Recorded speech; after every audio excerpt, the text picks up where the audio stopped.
أعوذ بالله من الشيطان الرجيم. بسم الله الرحمن الرحيم.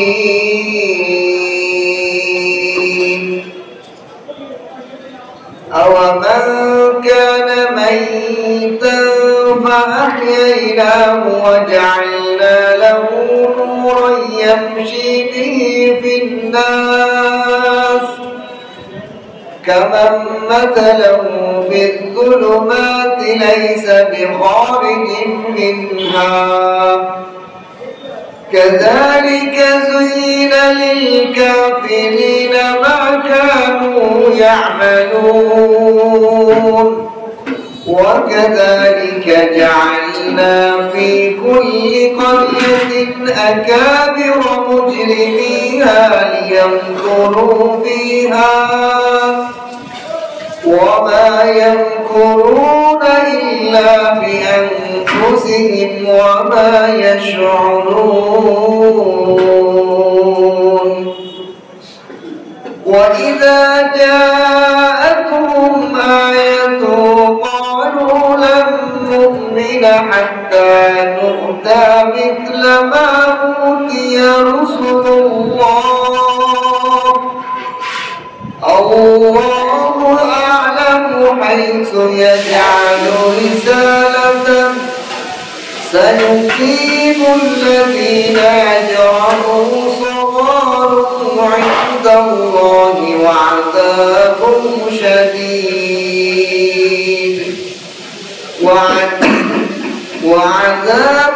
شديد بما كانوا يمكرون. فمن يرد الله أن يهديه يشرح صدره للإسلام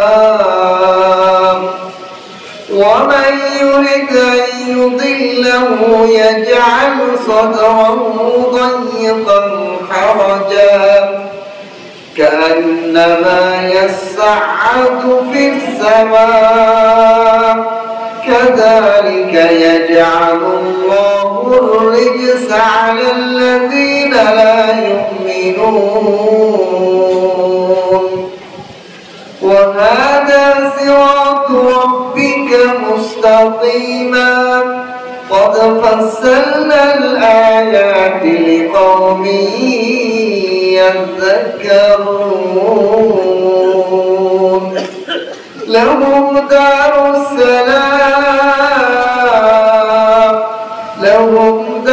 السلام عند ربهم وهو وليهم بما كانوا يعملون.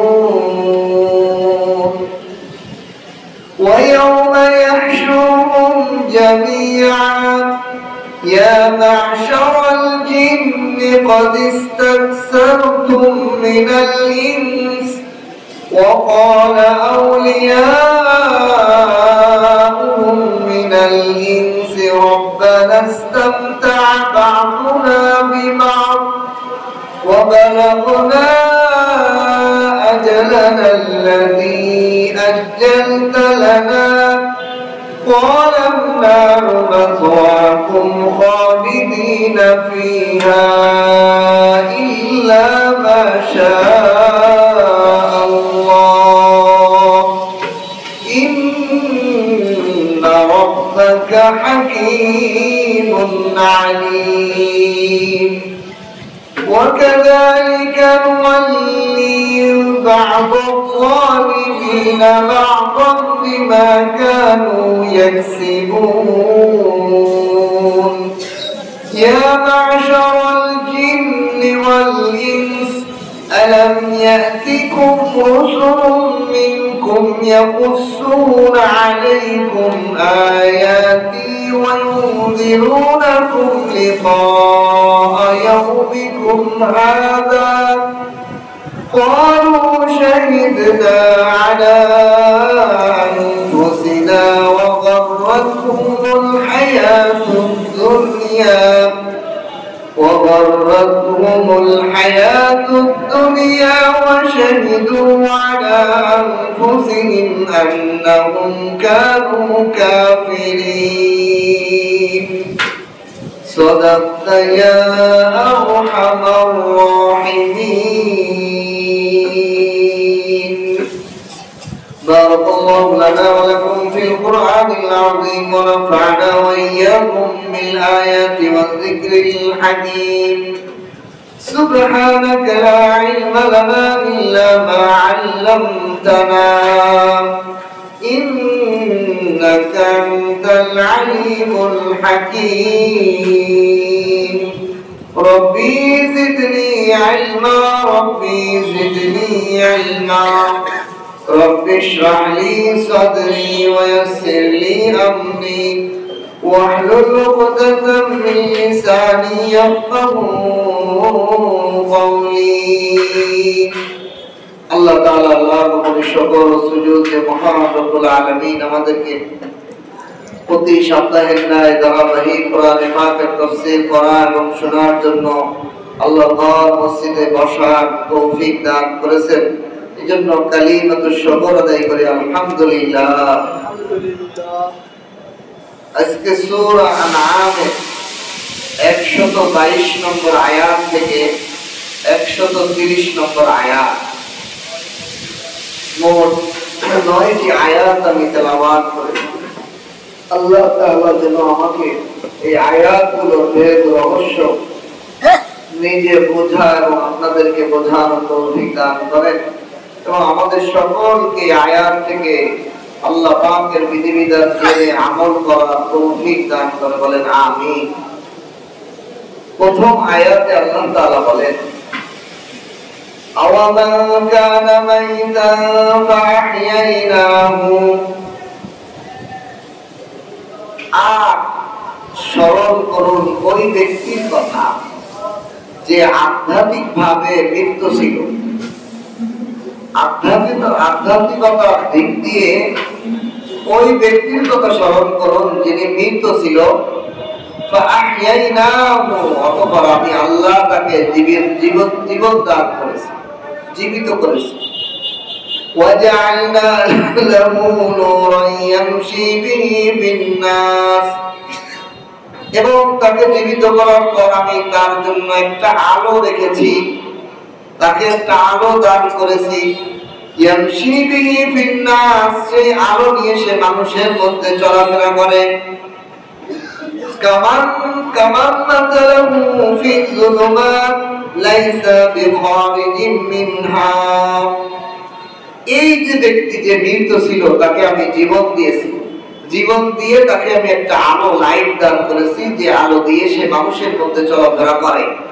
এই লোকটার মতো কি ওই লোকটা হইব যেই লোকটার দৃষ্টান্ত হলো সে অন্ধকারের মধ্যে রয়েছে। লাইসা বিখারিজিম মিনহা, সে অন্ধকার থেকে সে কখনো বের হইতে পারতেছে না, অন্ধকারের মধ্যে পড়ে রয়েছে, সেখান থেকে বের হওয়ার কোনো রাস্তা দরকার। কাযালিকা যুইনা লিল কাফিরিনা মা কানু ইয়ামালুন। আর এই অন্ধকার থেকে বের হওয়ার না হওয়ার কারণ হলো এভাবে যে কাফেরদেরকে আমি সুসজ্জিত করে দিয়েছি, তাদের কুফরি কাজগুলো তাদের সামনে আনন্দময় করে দিয়েছি। যারা কুফরি কাজ করে কাফের, তাদের নিজস্ব আমলগুলোকে আমি এত সুন্দর মধুময় করে দিয়েছি, যারা আল্লাহর সাথে শিরিক করে শিরিক করার মধ্যে মজা পায়। যারা আল্লাহ ছাড়া গায়রুল্লাহর সামনে মাথা নত করে, সিজদা করে, পূজা করে, তাদের ওই কাজটাকে আমি এত সুসজ্জিত করে দিয়েছি, তারা ওইটার মধ্যে মজা পায়। সুদ ঘুষ হারাম কাজ যত আছে সব কাজগুলো এই কাজকে আমি তাদের জন্য সুশোভিত করে দিয়েছি, সুসজ্জিত করে দিয়েছি, আনন্দময় করে দিয়েছি। এই জন্য ওই কাজে সে মজা পায়। গুনার কাজটা আল্লাহ তাআলা তাদেরকে মজা করেছে। এই আয়াতের শানে নজুলে লেখে এটা কেন প্রেক্ষাপটে আল্লাহ তাআলা নাযিল করেছেন। রাসূলুল্লাহ সাল্লাল্লাহু আলাইহি সাল্লাম মক্কায় অবস্থানকালে ওনার সবচেয়ে বড় দুশমন ছিল আবু জাহেল। আবু জাহেল রাসূলের সবচেয়ে বড় জানের দুশমন। এই আবু জাহেল রাসূলুল্লাহ সাল্লাল্লাহু আলাইহি সাল্লামের মাথার উপর গরুর গোবর নারী বড়ি পচায় ফেলে দিত উনি নামাজ পড়তে গেলে নামাজের শব্দ। কি পরিমাণ জুলুম! একজন নামাজ পড়তেছে, তার মাথার উপর যদি গোবর ফেলায় দেয়, তার নারী বড়ি ফেলায় দেয়, পচা জিনিস ফেলায় দেয়, তাহলে কিরকম বিরক্তি! আল্লাহর ইবাদত করে তারা এরকম বিরক্তি। রাসূলুল্লাহ সাল্লাল্লাহু আলাইহি সাল্লামকে অনেক গালাগালিও করে। আল্লাহ রাসূল চুপচাপ চলে আসতে বাসায়, কারো কাছে নালিশ করেন নাই, চুপচাপ। কিন্তু সমাজে কিছু নারী আছে যারা বলা হয় কথার ঢং জানে। এমন ধরেন এক মহিলা বাচ্চারে আরেক মহিলা গালি দিচ্ছে, এই এক মহিলা সে তার এই বাচ্চার মারে যে তোমার বাচ্চারে তো দুইয়ে গেছে, তুমি কি হে মহিলা তো তোমার বাচ্চা তো পুষ্টি সকাল তোমার বাচ্চা সোনাইছে ঠামড়াইছে মারছে, এটা বলে না? কিছু মহিলা আছে এমন ভাবে বলে যে ওই বাচ্চার মা এখনই ঝগড়া লাগতে রেডি। কি আমার বাচ্চারে করছে? আল্লাহ তাআলা কোন কোন সময় এইসব মহিলার কাজটা বড় উপকার হয়। এরকম একজন মহিলা রাসূলুল্লাহ সাল্লাল্লাহু আলাইহি সাল্লামের চাচাজান আমিরে হামজা রাদিয়াল্লাহু তাআলা ওই সময় মুসলমান, উনি গেছেন শিকার। শিকার থেকে শিকার একটা পরিশ্রমের বিষয়, ঘোড়া দৌড়ে দৌড়ে একটা শিকারী খরগোশ ধরা, হরিণ ধরা, বিভিন্ন জিনিস শিকার করা। এই শিকার করতে তো ক্লান্ত হয়ে যায় মানুষ। এই ক্লান্ত অবস্থা থেকে যখন ফিরে আসছে, শরীরের মধ্যে তো একটা গর্বি। আর এই মুহূর্তে এক মহিলা কয়, আমির হামজা, ও হামজা, তোমাদের তো কোনো বংশমর্যাদা নাই, তোমাদের কোনো বেটা পুরুষত্বই নেই, তোমাদের মধ্যে কোনো পুরুষত্বই নেই। এমন কিটকিরি দিয়ে বলছে, তুমি তোমার এতিম ভাতিজা, তোমার ভাই, যে ভাইটা বাঁচে নেই আব্দুল্লাহ, তার বেটা মোহাম্মদকে আবু জাহেল এইরকম গালাগালি হচ্ছে, এরকম অত্যাচার করছে, তোমাদের তো কোনো আত্মমর্যাদা নাই, তোমার ভাতিজার এত কিছু কইল, তোমরা কোনো বুঝছা, তোমাদের মধ্যে পুরুষত্বই নেই। এমন কথা কইলে এমনি পরিশ্রম করে আরো রাগ ওঠে কিনা, কি আমার ভাতিজারে কি কইল। এই ক্ষোভে আমির হামজা রাদিয়াল্লাহু তাআলা আনহু দৌড়াইতে দৌড়াইতে চলে গেলেন। ঘাড়ের তীর আর ধনুক ওনার কাঁধেই ছিল। ধনুক আর তীরের ছড়া নিয়ে দৌড়াইতে দৌড়াইতে কাবা ঘরের চত্বরে গেছেন। যাই দেখে আবু জাহেল বসে হাসাহাসি করতেছে তার বন্ধুদেরকে নিয়ে।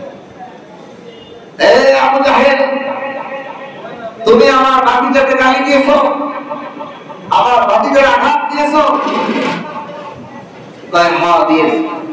এই কইছে দিয়েছি, যাই তীরের ধনুকের এই ছোড়া দিয়ে এমন করে মাথায় বাড়ি মারছে, মাথার একটা ফাইটে চিরচির করে রক্ত।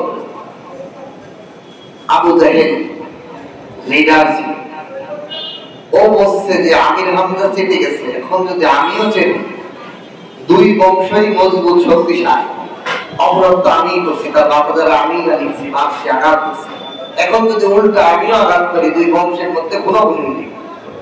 চুপচাপ বাড়ি খেয়ে চুপচাপ আমির হামজা কয়, হে আবু জাহেল, বাড়ি তো মারছে, আগে তুই আমার ভাতিজারে গালি দিস, আমার ভাতিজার প্রতি জুলুম অত্যাচার করিস, কি দেখি হে নবুদাবুলত করছে, হে মুসলিম ইসলামের দাওয়াত দেয়, এই জন্য সব তোকে সাক্ষী রেখে আমি বলতেছি, আশহাদু আল্লা ইলাহা ইল্লাল্লাহ ওয়া আশহাদু আন্না মুহাম্মাদুর রাসূলুল্লাহ।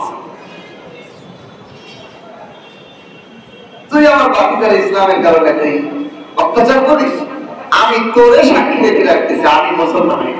সুবহান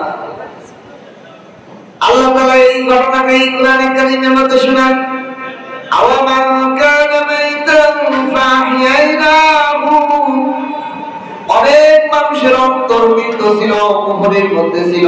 আমির হামজা ইসলাম এবং ঈমান আনার আগে যত পৃথিবীতে বেঈমান আছে, ওই বেঈমানদের দৃষ্টান্ত হলো সে মৃত।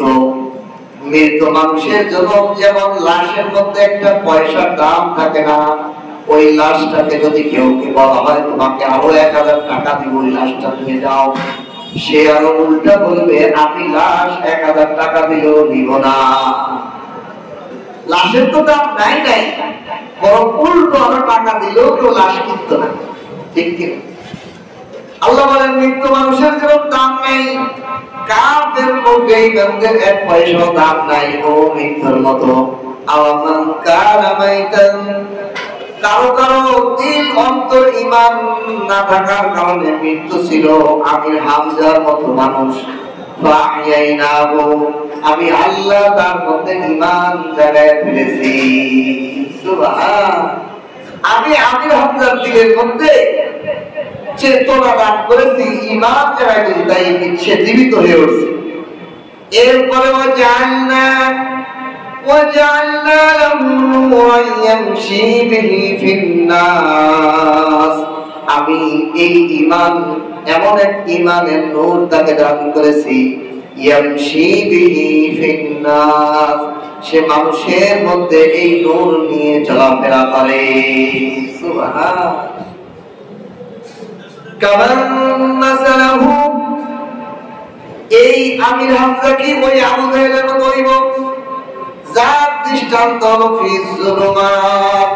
সে অন্ধকারের মধ্যে রয়েছে, আলো দেখে না, ঈমান দেখে না, নবীর মুজিজা দেখে না, কোরআন দেখে না, ঈমান আল্লাহ প্রদত্ত ঈমানের আলামতগুলো সে দেখে না।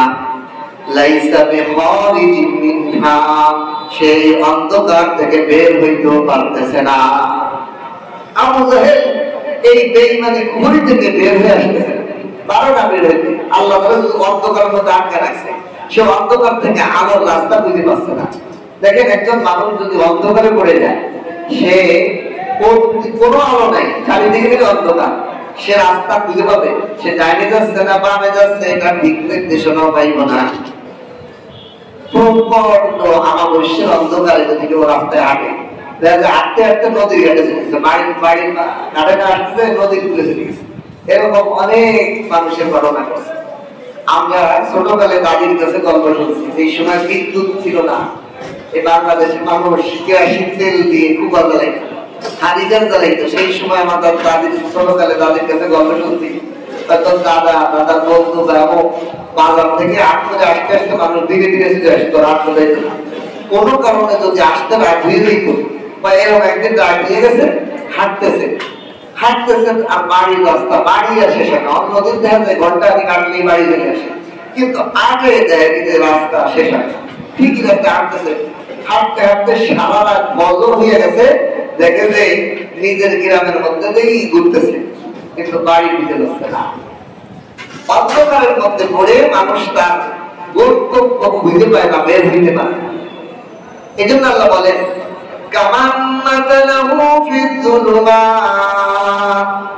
ওই লোকের দৃষ্টান্ত যে অন্ধকারের মধ্যে রয়েছে, ওই অন্ধকার থেকে বের হওয়ার উপায় তার নাই।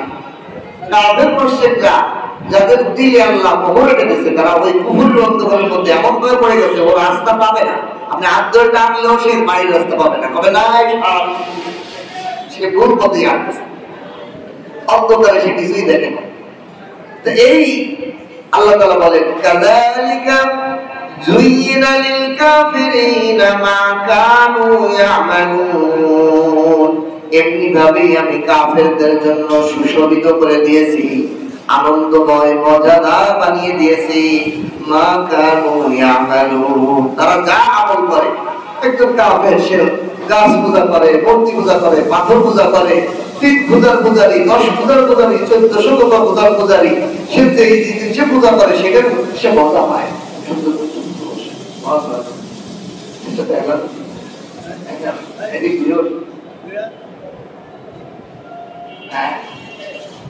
আমার দিকে দেখা, অন্য দিকে চোখ বলো তোমার কেন, আমার দিকে ঠিক আছে। এই কাফের মুশরিকরা যা আমল করে আল্লাহ তাআলা সব কিছুকে তাদের জন্য আনন্দময় করে দিয়েছেন। এই জন্য দেখবেন যারা যে আমল গুনার কাজটা করে, এটা তাদের জন্য মজা নাই, ওটা তার কাছে মজাদার বানায় দিতে আল্লাহ আল্লাহ নিজেই করে, আমি এটা তার জন্য মজাদার সুসজ্জিত মশলা লাগাই দিচ্ছি, এমন স্বাদ পায় সে ওইটা করতেই থাকে। যে সুদ করছে সুদ খেতে থাকে, যে মিথ্যা বলে মিথ্যা বলার মধ্যে মজা পায়, যে কুহুরি করে শিরিক করে কর্মদলের মধ্যে মজা পায়, যে গালি দিতে মজা পায়, দেখবেন গালি দিতেই মজা লাগে, কথা বলতেই গালি পায়। এই গালি দিতে আরে গালি না দিলে কথা হিট হয়, আউযুবিল্লাহ। তো কমার গোড়া পরে আল্লাহ তাআলা এটার মধ্যে মজা লাগে। অত সত্য সুন্দর ভাষায় মানুষের সাথে কথা বলা বলে না। এরপরে আল্লাহ তাআলা বলেন এই আয়াত থেকে আমাদের জন্য শিক্ষা কি? এই আয়াত থেকে শিক্ষা হলো, এক নম্বর, যে আল্লাহ তাআলা যাদেরকে ঈমান দান করছেন তারা হলো জীবিত, আর যাদের ঈমান পায় নাই তারা হলো মরা লাশের মতো। তাহলে ঈমান মানে জীবিত, ঈমান যে পাইবে সে এই আল্লাহ পাকের পক্ষ থেকে একটা নূর পাইবে, আল্লাহ পাকের পক্ষ থেকে একটা নূর, সেই নূরের মাধ্যমে সে চলাফেরা করবে। এখন এই ঈমানদারদেরকে আল্লাহ তাআলা যে নূর দান করে, এই নূর দ্বারা কেন আল্লাহ তাআলা উদাহরণ দিয়েছে ঈমান, এর অনেকগুলো কারণ মুফাসসিররা দেখছেন। দেখেন, আলোর একটা বৈশিষ্ট্য হলো আলো যত ক্ষীণই হোক সে অন্ধকারকে বের করে, কিন্তু অন্ধকার আলোকে বের করতে পারে না। ঈমান যত দুর্বল হোক, ঈমান যত দুর্বলই হোক না কেন, ঈমান অন্ধকারকে দূর করে, অন্ধকার বের করে, কিন্তু অন্ধকার কোনদিন আলোর মধ্যে ঢুকতে পারে না। আবার যে আলোটা প্রখর সে তত দূর পর্যন্ত অন্ধকারে ঠেলে দেয়। আর আরেকটা বৈশিষ্ট্য হলো ঈমানকে নূর করে, নূর বলার, ঈমানদারদের নূরের আলো দেওয়ার কথা বলার দ্বারা আল্লাহ আরেকটা জিনিস বুঝিয়েছেন, সেটা হলো আলো যদি কারো হাতে থাকে তাহলে সে যদি বলে আমার দুশমন দ্বারা তোদের আমার আলো দরকার সম্ভব? যে আলোর মালিক সে ইচ্ছা করেও কাউকে এর থেকে ফায়দা দেওয়া থেকে বাধা দিতে পারে না। আর যে আলো তার মালিক তার সাথে তাদের দুশমনী, তারা যদি বলে তুই আমাদেরকে আলো দিবি না, তাও সে বাধা দিতে পারবে না, বেড়া দিতে পারবে না। আলো এমন একটা জিনিস যে বন্ধু দুশমন সবাই এর থেকে ফায়দা পেয়ে যাবে, ঠিক কিনা? এখানে একটা লাইট আছে, কেউ যদি না হুজুর আপনার আলো দেবো না, আমি আপনার আলো দেবো, আমার নিজের অঞ্চল সম্ভব, অটোমেটিক আলো পৌঁছে যাবে আপনার কাছে। আলো আরেকটা জিনিস হলো আলো যার সাথে আছে, এই জায়গা বসে থাকলে আলো, অন্য জায়গায় আলো নাই, আলো তার সাথে সবসময় থাকে, সবসময় তাকে আলো দিতে, ঠিক কিনা?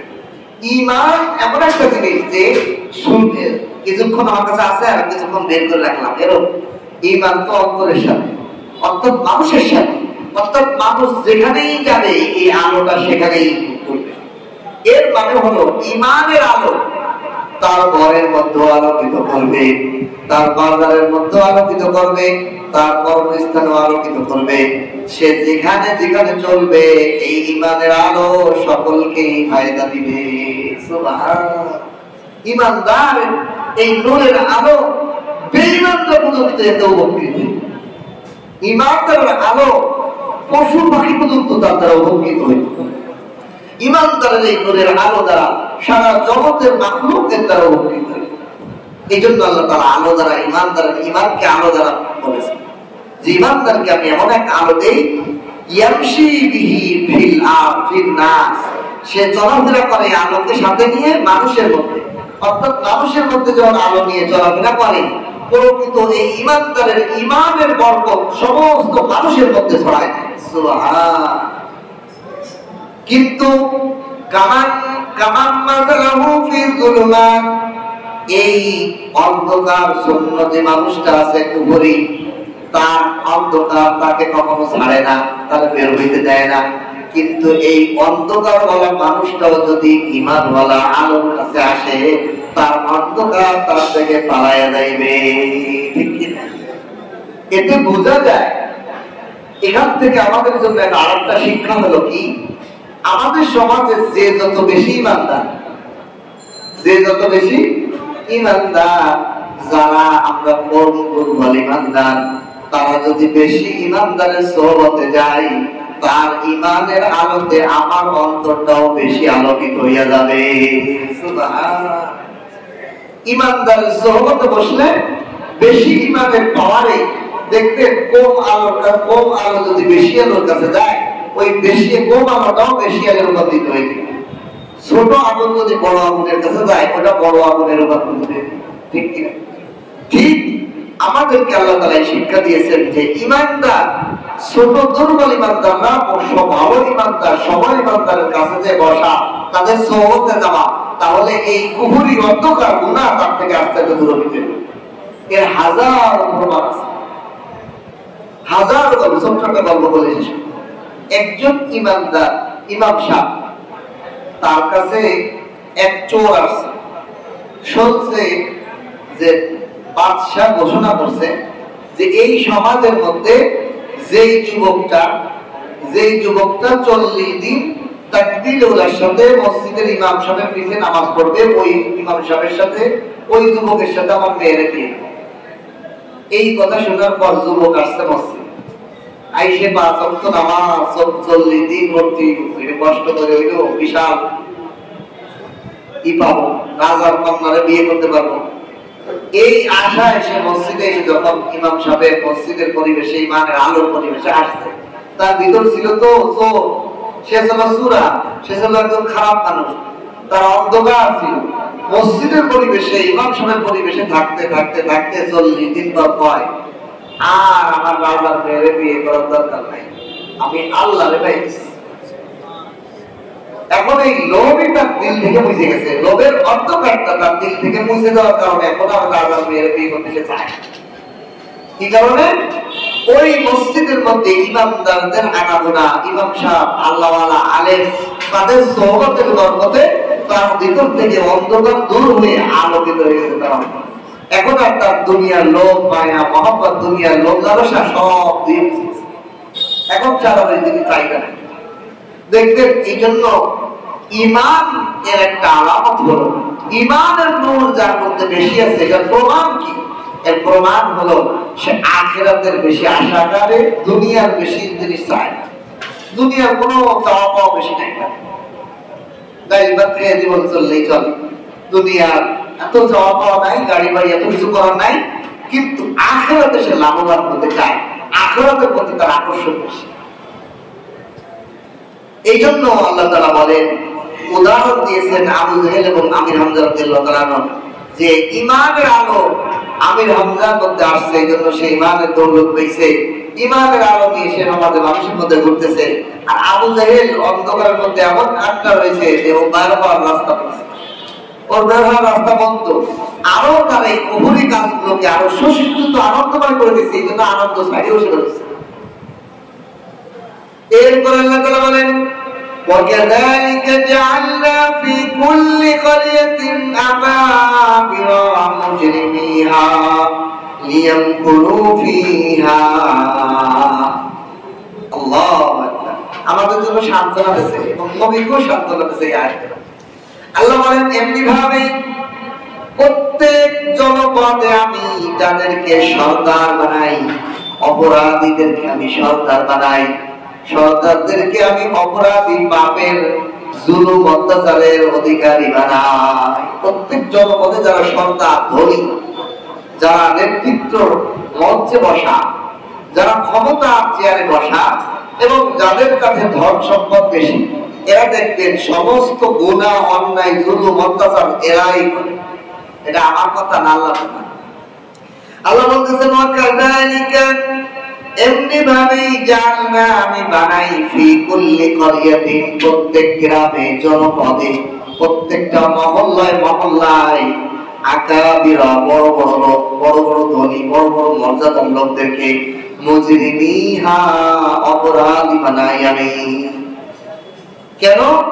লিয়ামকুরু ফিহা, যাতে করে ওই জনপদের মধ্যে সে চক্রান্ত করে, কেমনে জনগণের বাইরে খাওয়া যায়, কেমনে জনগণেরকে জুলুম করা যায়, কেমনে কার সাথে দল বজায় দেওয়া যায়, তারপরে আমার কাছে বিচারে আসে।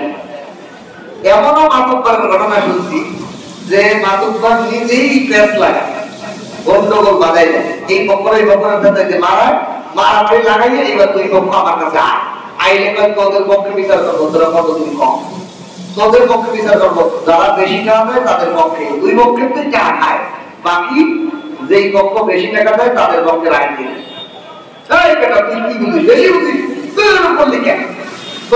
যে অপরাধীরা তারও অপরাধীরা ধমকায় ধমকায়, যার টাকা খায় তার কাছে বিচার, ক্ষমতার পাওয়া অর্থের পাওয়ার খেলায়। আল্লাহ তাআলা এরকম বলেন, ওয়াকাযালিকা এমনিভাবেই জাআলনা বিকুল্লি ক্বরিয়াতিন, প্রত্যেক জনপদের মধ্যে আমি বানাই আকাবিরা, ধনে বড়, মানে বড়, মর্যাদায় বড় যারা, আকাবিরা মানে ধনে বড়, মানে বড়, মানে পদমর্যাদায় বড়, চেয়ারম্যান, কাউন্সিলর, মেয়র, এমপি, মন্ত্রী, বিভিন্ন পদবি তাদের আছে। আবার দুই নম্বর হলো ধন আছে, টাকা পয়সা আছে, পাওয়ার। মুজরিমিহা, তাদেরকে আমি অপরাধী বানাই, পাপিষ্ঠ বানাই। কেন? নিয়ম করু বিহা, যাতে করে ওই জনপদের মধ্যে তারা চক্রান্ত করে, বিভিন্ন অপরাধ সংঘটিত করে। ওয়ালা ইয়ামকুরুনা ইল্লা বিআনফুসিহিম, আর তারা তো এই চক্রান্ত, এই জুলুম অত্যাচার করে না, বরং নিজেদের উপরই করতেছে। তারা জনপদের মানুষকে চক্রান্ত করে এরকম করতেছে না, বরং নিজেদের জন্যই চক্রান্ত করছে। আগের মরার সাথে সাথে তাদের ধরা আছে, নিজেদের জন্যই তারা নিজেদের চক্রান্ত সাজাইছে।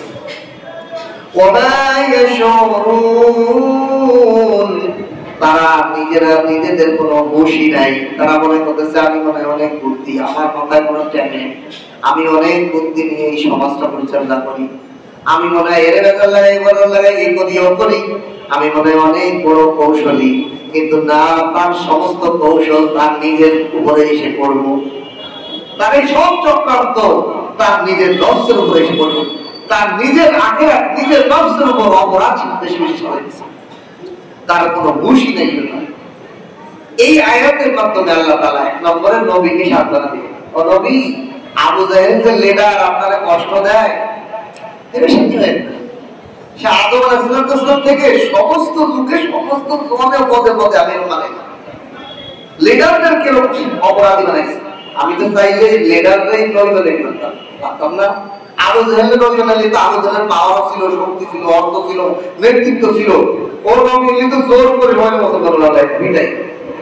কিন্তু আমার কাছে এটা গ্রহণযোগ্য নয়। এই লিডারদেরকে আমি বানাই নাই, লিডারদেরকে আমি বানাইছি আপনাদের পরীক্ষা, আপনাদেরকে ধৈর্যশীল মধ্যবিত্ত হওয়ার জন্য। এদেরকে অপরাধী বানাইছি, এরা জুলুম অত্যাচার অন্যায়ের মধ্যে সবসময় লিপ্ত থাকে। এই জন্য আপনি প্রেশানি নিয়েন না, আপনার উপরে শুধু লিডারদের শয়তান বানাইছে এরকম না। সমস্ত যুগে কিয়ামত পর্যন্ত আপনার উম্মতের মধ্যে আইতো, আপনি জানাই দেন আপনার উপর যখন লিডার আইছে অন্যায় অবিচার করা, জুলুম অত্যাচার করা, কিয়ামত পর্যন্ত এরকম জুলুম অত্যাচার করানোয়ালা, অপরাধ করানোয়ালা লিডার সমাজে থাকবে।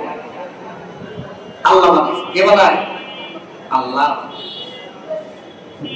এরপরে আল্লাহ তাআলা বলেন, তো এই আয়াত থেকে আমাদের জন্য কি শিক্ষা? শিক্ষা হলো যেহেতু আল্লাহ বানাইছে, আমাদের ধৈর্য ধরতে হবে। আমাদের কি করতে হবে? ধৈর্য ধরতে হবে। আমাদের জন্য পরীক্ষা এটা। আল্লাহ ওদেরকে অপরাধী বানায়, অর্থ, টাকা, পয়সা, ক্ষমতা দিয়ে অপরাধের আখড়া বানাই দিচ্ছে ওদেরকে, জুলুম অত্যাচার আখড়া তারা করবে।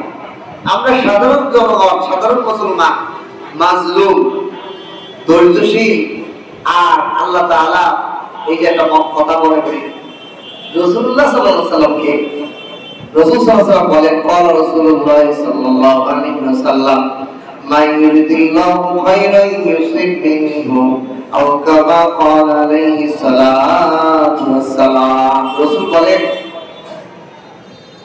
আল্লাহ তাআলা যার মঙ্গল চান তাকে মুসিবত দেন। তার মুসিবত যদি নেতা যদি ভালো হয়, যদি মুসিবত হইব, বিপদ হইব, জুলুম হইব, ন্যায় বিচারক হয়, তাহলে তো কোনো মুসিবত হইব না, বিপদ হইব না। আর যদি শাসকই দুর্নীতিবাজ হয়, শাসকই যদি অপরাধী জালেম হয়, তো জনগণের উপর দিক দিয়ে মুসিবত হইব, চতুর্দিক দিয়ে মুসিবত হইব। এই জন্য মুসিবতটা আল্লাহ আমাদেরকে দিতেছে, মানে আল্লাহ আমাদের মঙ্গল চান। আল্লাহ আমাদের কি চান? মঙ্গল চান। আমরা যখন আল্লাহর তাওয়াক্কুল করব, ধৈর্য ধারণ করব, আল্লাহ বলেন ওয়াকুনু মা'আস সাবিরিন, আমি ওয়াকুনু মা'আস সাবিরিন, ধৈর্যশীলদের সাথে, সহ্যশীলদের মহব্বত করি, ধৈর্যশীলদের পাশে আছি। পরীক্ষায় ফেলেছে এর মানে তোমাকে আমি সাইডে নেই, তোমার মাইজে লাগে ভিসে লাগে এরকম না, তোমার উপর জরুর করবে, তুমি ধৈর্য ধরো, দেখো খালি তোমার সামনে জালেমের বিচার, প্রতিটা জালেমের বিচার আল্লাহ করছে। হাজার উদাহরণ কোরআন থেকে নিতেছে। দেখেন মুসা আলাইহিস সালামের বর্ণনার দিকে তাকান। মুসা আলাইহিস সালামের উপর ফিরাউনের কি চাপ, কি পাওয়ার! ফিরাউনের মতো পাওয়ার কি আমাদের দেশে বিভিন্ন শাসকের আছে? ফিরাউনের এমন পাওয়ার, তার কথায় নীল নদের পানির স্রোত আসে যায়, পাড়ে কমে তার উপরে। আল্লাহ তার এমন পাওয়ার দিয়েছে, লক্ষ লক্ষ শ্রমিক বাহিনীরা তার গোলাম বানায় রাখছে বনি ইসরাইলকে। এত পাওয়ার হওয়ার পরেও মুসা আলাইহিস সালামের খালি একটা লাঠি ছাড়া কিছুই না। মুসা আলাইহিস সালামকে ধমক পাঠিয়ে হত্যা করবে, এই করবে, কত কিছু মুসা আলাইহিস সালাম ধৈর্য ধরছে, বনি ইসরাইল ধৈর্য ধরছে। আল্লাহ তাআলা যখন একেবারে শেষ পর্যায়ে, সামনে সাগর, পিছনে ফিরাউনের বাহিনী, গলায় আইজিকে আজকে তো হত্যা করে দিব, সবাইকে গলা কাটে নদীর সাগরে বাসা দিব, এরকম একটা পরিস্থিতি। ফিরাউন রাগি না, এমনি পাওয়ার, আরো গলায় ইসরাতের অন্ধকারে সব মিলে তো বনি ইসরাইলদের ধরে ধরে গলা কুচায় কুচায় একটা নদীতে ফেলাইছে। কিন্তু বনি ইসরাইল এবং মুসা আলাইহিস সালাম ধৈর্য ধরছে। আল্লাহ মুক্ত করে দিয়েছেন কিনা? মুক্ত শুধু করেন নাই, বরং তাদের চোখের সামনে ফিরাউনের বাহিনীকে নাকাল চুবাতে দিয়ে মারছে আল্লাহ, ঠিক কিনা? আল্লাহ দৃষ্টান্ত রাখছে আমাদের। ওদের বাচ্চা ধৈর্য ধরো, জুলুম অত্যাচার হইব, ধৈর্য ধরো, তুমি নিরাশ হয়ে না, আমি আল্লাহর কথা আপন করো, আমি বানাই এইগুলো, আমি এই জালেমদেরকে এরকম বানাই, এরকম পরীক্ষা নেই তোমাদের উপর, এমনি ভাবেই আমি তোমাদের জন্য এরকম অপরাধী বানাই। সুতরাং আমাদের জন্য এখান থেকে শিক্ষা হলো আল্লাহর উপর ধৈর্য ধারণ করা, আল্লাহর উপর তাওয়াক্কুল করা। আল্লাহই আমাদের অভিভাবক। এই আয়াতের শেষের দিকে আসতেছে, আল্লাহই আমাদের অভিভাবক, দুনিয়া আখিরাতের সব জায়গায় তিনি আমাদের অভিভাবক। মা বাবা সন্তানকে হাঁটা শেখার জন্য ছাড়িয়ে দেয়, ছাড়িয়ে দিয়ে তো হাঁটো। আর সন্তান পড়ে গেলে কি বাপ মা দৌড়তে ধরে না? আল্লাহ পড়ে গেলে টুক করে বলে নিয়ে আসে, ধরে যায়। আল্লাহ আমিও তোমাদেরকে ছেড়ে দিচ্ছি জালেমের হাতে, এর মানে একেবারে ছেড়ে দিচ্ছি তোমাদেরকে খালি বেশি রাখবো এরকম না, আমি আছি আপনার আমার উপর তোমাদের সাহায্যের জন্য আমার হাত পায়। এরপর আল্লাহ বলেন وَإِذَا جَاءَتْهُمْ آيَةٌ قَالُوا لَن نُّؤْمِنَ حَتَّى نُؤْتِيَ مِثْلَ مَا أُوتِيَ رُسُلُ اللَّهِ। আবু জাহেল কে প্রশ্ন করা হলো, ও আবু জাহেল, তোমার পিতা মুহাম্মদ রাসূলুল্লাহ, সে আল্লাহর নবী হয়েছে, তুমি কেন তাকে মানো না? কেন তার ওহীকে তুমি গ্রহণ করো না? আবু জাহেল যেই বংশ, কুরাইশ বংশ, কুরাইশের বিভিন্ন শাখা ছিল। তো রাসূলুল্লাহ সাল্লাল্লাহু আলাইহি ওয়াসাল্লাম ছিল আব্দে মানাফ গোত্রের শাখা, আর আবু জাহেল ছিল আরেক শাখা। তা আবু জাহেল এর একটা হিংসা কাজ করতো, ছয়বার তো সব জায়গায় ছিল। সে নবীর যে বংশধরের শাখা, এদের সাথে ঝগড়া ছিল, তোরাও যেরকম ধর্মী, আমরাও ধর্মী, তোরাও যেই শিক্ষিত আমরাও শিক্ষিত, তোরাও যেরকম ধর্মে মানে আমরাও শুরু। এই দুইজনকে টক্কর দিত, দুই গোত্র। তা ঘটনা ক্রমে রাসূলুল্লাহ সাল্লাল্লাহু আলাইহি ওয়াসাল্লামের বংশের যারা কাবে বসে, তারা বলতেছে আবু জাহেল তোদের থেকে তো আমরা জিতে গেছি। কেমনে? আমাদের বংশে তো একজন নবী এসে, আল্লাহ নবী দিচ্ছে আমাদের, যদিও না মানি না, তবু তো আমাদের বংশে একজন নবী এসে, তোর বংশে চেয়েছিলেন মধ্যে কোনো নবী। আবু জাহেল ঠিক কিরি করে কয়, এই মুহূর্তে আমি মুহাম্মাদের ঈমান আনতাম না, যতক্ষণ পর্যন্ত মুহাম্মাদের উপর যে ওহী নাযিল হয়, ওই ওহী আমার উপর নাযিল না হওয়া পর্যন্ত আমি মুহাম্মাদের ঈমান আনতাম। আরম্ভ হয়ে আছে যে মুহাম্মদ সাল্লাল্লাহু আলাইহি ওয়াসাল্লামের প্রতি যদি মুহাম্মাদের উপর কেন নবী আল্লাহ নবুয়ত, আমার স্বামী, আমার বংশের সন্তান, আমার টাকা আছে, মাল আছে, মর্যাদা আছে, তাহলে আমি কোন দিক দিয়ে কম? আল্লাহ আমারে কেন নবী বানালো না, মুহাম্মদ কেন বাপ নাই, কাহা নাই, পয়সা নাই, মর্যাদা নাই, কোন সাধারণ জনগণ। ওরে নবী বলে আমি এটা মানতাম না, আমার কেন নবী বলে, আমার পক্ষে নবী না দিল। আল্লাহ তাআলা এই কথা প্রকাশ করে ওয়াইদা জাআতুহুম আয়াতুন, স্মরণ করুন যখন তারা বলে আমাদের কাছে, তাদের কাছে আল্লাহ পাকের আয়াত নিয়ে আল্লাহ পাকের নবী মুহাম্মদুর রাসূলুল্লাহ তাদের কাছে যখন আল্লাহ পাকের ওহী নিয়ে আসলেন, তারা বলল লান নুমিনা হাত্তা নুতিয়া মিসলা মা উতিয়া রাসূলুল্লাহ। আল্লাহ রাসূলের উপর যা ওহী নাযিল করা হয় যেভাবে, ওইভাবে আমাদের উপর ওহীটা আসলে আমরা ঈমান আনতাম, আমরা মুমিন হইতাম না, আমরা ঈমানদার হইতাম। আবু জাহেল বলে আমাদের উপর আমরা কি কম আছে নাকি, আমাদের উপর দিল না ওহী, আমাদের উপর ওহী না দিলে আমরা এই মুহাম্মদের প্রতি ঈমান, আল্লাহ রাসূলের উপর যা ওহী নাযিল করেছে আমরা বিশ্বাস করতাম, কখনোই আমরা বিশ্বাস করতাম না আমাদের উপর কেন ওহী আসবে। আল্লাহ তাআলা বলেন আল্লাহু ইয়া'লামু, আল্লাহ তাআলা অধিক জানেন তোমাদের সব কথাবার্তা, সব জানেন, তোমরা যা বলো, যা অন্তরে চিন্তা করো, আল্লাহ সব ভালো মতো জানেন। হাইসু ইয়াজআলু রিসালাতা, তিনি কোথায় তার রিসালাতের দায়িত্ব রাখবেন এটা উনি খুব ভালো করে জানেন। লিডাররা দিব না সাধারণ জনগণকে আমি নবুয়ত বানাবো, এই জন্য আমি এখনো বলি যে এটা আল্লাহ পাকের একটা সিদ্ধান্ত। এখনো পর্যন্ত আলেম হওয়া, আলেম তো নবীর ওয়ারিস, আলেম হওয়া, প্রকৃত আলেম হওয়া এটা বান্দার হাতে নাই, কোন মানুষের হাতে নাই। কোন মানুষ যদি হুজুর আমি মাসলেমে নামে ভর্তি করছি, কেন আলেম হবে না? আলেম হবে না ভাই, হবে না, লেরে হবে না যতক্ষণ পর্যন্ত আল্লাহ না চাই।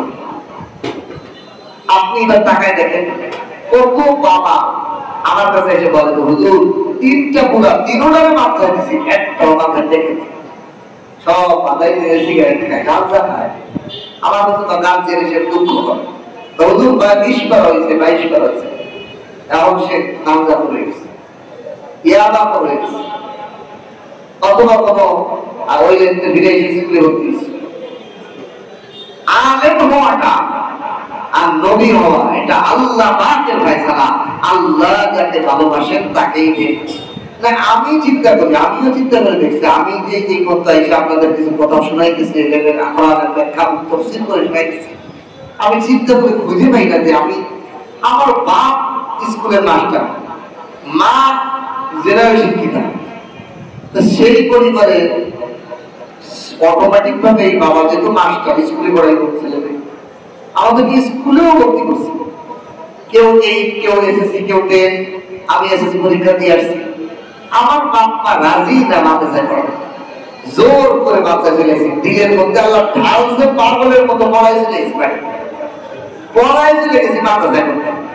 আর অনেক ছাত্র আছে মাদ্রাসায় বাপ্পা ভর্তি করে পড়ায় মাদ্রাসা থেকে বাড়ি, আর ইশারায় হয় আল্লাহ, কারো হাত নাই এখানে, কারো হাত নাই, আল্লাহ পাকের ইচ্ছে। এই জন্য আল্লাহ তাআলা বলেন হাইসু ইয়াজআলু রিসালাতা, এই রিসালাতের দায়িত্ব, এই ওহীর বার্তা পৌঁছায় দেওয়ার দায়িত্ব আমি আল্লাহ অধিক জানি কার কাছে রাখবো। এই জন্য যাদের সন্তানকে মাদ্রাসায় আলেম বানানোর জন্য ভর্তি করা হয়, আমি তাদেরকে পরামর্শ দিই, 1 নম্বরে আপনি সিজদায় পড়ে কাঁদবেন, আল্লাহ আপনি একটু কবুল করেন, আপনি একটু আমার সন্তানের মধ্যে এলেমের বিভাষা লাগাই দেন, আপনি তাকে এই রিসালাতের দায়িত্ব কবুল করেন, বাহক হিসেবে কবুল করেন। আপনি কবুল না করলে পিটাইয়ে মাইয়ে বাপে দিয়ে, মায়ে বাহন করছে ছেলেকে হাফেজ বানাই, ছেলে হয়ে গেছে বাদাইদের হাফেজ, হয়েছে কিনা হাজার। আর একজন বাপ মা ছেলেকে পড়ানোটা আই নাই, মাদ্রাসায় পড়াইবেই না, ও পড়ায় এসে আলেম হয়েছে, হাফেজ হয়েছে, মৌলানা হয়েছে, মুফতি হয়েছে। আমার এক ছাত্র ভাই ঘটনা আমার মনে পড়ে, এর বাড়ি থেকে বাপটা ধনী, 1 টাকাও দেয়, কি লেগে টাকা দেয় না, বাপের ভাই তুই জেনারেল শিক্ষিত হবি, জিও হবি, অফিসার হবি, বিক্রি হবি, হে তো আমাকে ভালো লাগে না, হে পড়ায় এসে হাফেজ হয়েছে, আলেম হয়েছে, মৌলানা হয়েছে। এখনো পর্যন্ত তার বাপ মা তারা নাই না, সে এইভাবেই সে নিজের আলাদা জীবন তার বাড়িতেও যায়, বাপ্পার সাথে বাপ্পা তারা গ্রহণ করে কিন্তু সেও যায়, সে আলেম হয়ে দিনে দিন। আল্লাহ কত এটা আল্লাহ যারে পছন্দ করবে তারে এটার মধ্যে লাগে। আল্লাহ ভাই হাইসু এই যে কোরআনের এগুলো শব্দ দেখলে সব আইসে আমার সামনে।